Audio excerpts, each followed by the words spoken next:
జై శ్రీరామ్.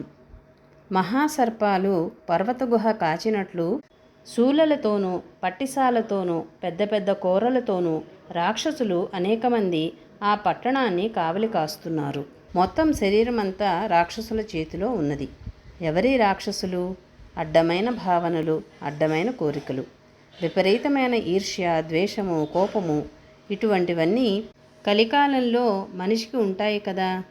అట్లా రాక్షసులు కాపలా కాస్తూ ఉన్న లంకా పట్టణాన్ని, చుట్టూ ఉన్న మహాసముద్రాన్ని హనుమంతుడు అప్పుడు తేరిపార చూచినాడు.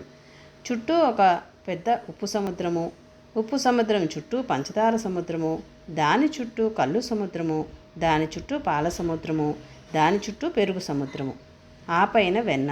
ఇలాగా మనకి రకరకాల సముద్రాలు ఉన్నాయి కదా, ఒక కేంద్రానికి ఇంకో కేంద్రానికిను.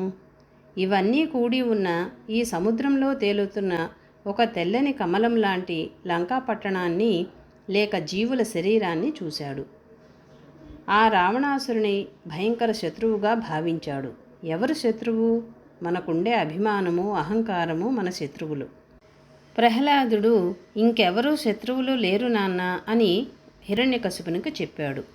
సివివి గారు శత్రువుల నీ మొహం నీలోనే ఉన్నారు చూసుకో అని చెప్పారు. నీలో శత్రువులే నీకు బయట కనిపిస్తుంటారు. వీడెందుకు శత్రువైనాడు? జీవుడికి శత్రువు వాడు, హనుమంతుడికి శత్రువు కాదు. మహాత్ములకి ఎవరూ శత్రువులుండరు. వాళ్ళెంతసేపు వీళ్ళెలా బాగుపడతారా అని చూస్తారు. బాగుపడాలంటే జీవుని బలం పెంచాలి. జీవుని బలము పెంచడానికి జీవుని వద్దకు దైవాన్ని తీసుకురావాలి.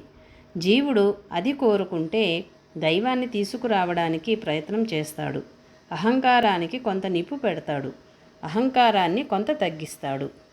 అహంకారం తగ్గుతూ ఉంటే జీవుడు దైవం వద్దకు చేరడానికి వీలుగా ఉంటుంది. అహంకారం బాగా బలుస్తుంటే ఏం లాభం లేదు. వానరులందరూ ఈ మహాసముద్రాన్ని దాటలేరు. ఒకవేళ దాటి వచ్చినప్పటికీ నిరర్ధకమవుతుంది. ఈ లంకా పట్టణాన్ని దేవతలైనప్పటికీ జయించడము అశక్యము. దేవతలు జయించలేరు. ఎందుకంటే శరీరంలో ఉండే దేవతలు శరీరంలో ఉండే రాక్షసులకి లొంగిపోయారు. రావణునికి గ్రహాలు, అష్టదిక్పాలురు లొంగిపోయారు కదా. కదిలితే తంతాను అంటే అట్లాగే కూర్చున్నారు అందరూను.